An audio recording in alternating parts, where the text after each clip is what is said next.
called for a crackdown on Twitter or X. What sort of censorship are you calling for?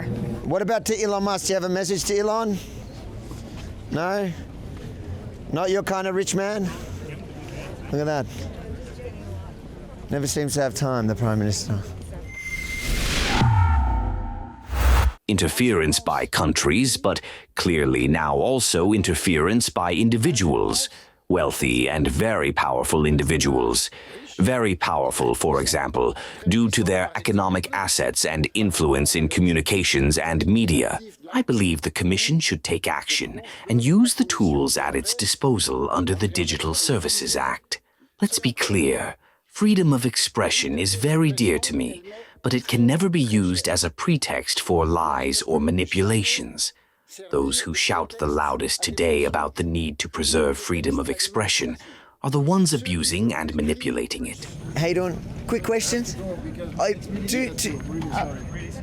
What's your reaction to Donald Trump, to the new presidency? Are you worried about the relations with Europe? You've called for a crackdown on Twitter or X. Mr. Prime Minister, you've said the rich and powerful the EU should look into the rich and powerful, but here you are meeting them. How does that work? You've called for a crackdown on Twitter or X. What sort of censorship are you calling for?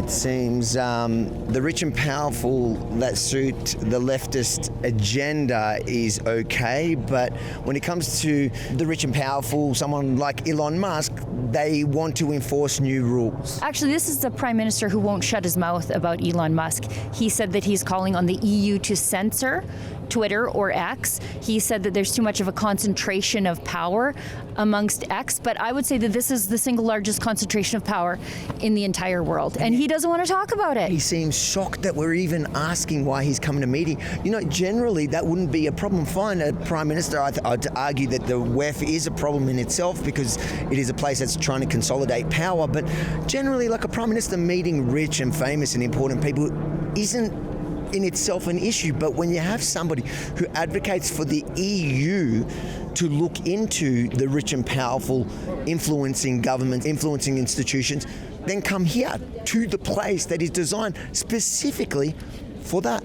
Yeah, but that is the story of the World Economic Forum. From climate hypocrisy to censorship, it's nothing but hypocrisy. We see the helipads where the rich and powerful come here. We see all the journalists who claim they care about free speech, only talking to certain people and sharing certain viewpoints. That's just par for the course around here. Well, there you go. That's just another world leader, I guess that one is elected, who we're challenging here on the streets of Davos. WEFreports.com. Check out all our reports here. We'll be here all week, a thorn in their thighs. Is that the same? Yeah. It is now. Yeah. We'll be here all week, and you can check out all our reports. And if you support our mission here, holding them all accountable as best we can, chip in to help us out. WEFreports.com. Support our independent journalism and like and share our content. Help us get around the censorship advocated by the likes of that Prime Minister. We're here all week to cover the annual World Economic Forum, and we're here to expose the hypocrisy. We're going to do journalism you won't see done anywhere else. To support our trip here and to see all of our reports, go to WEFreports.com.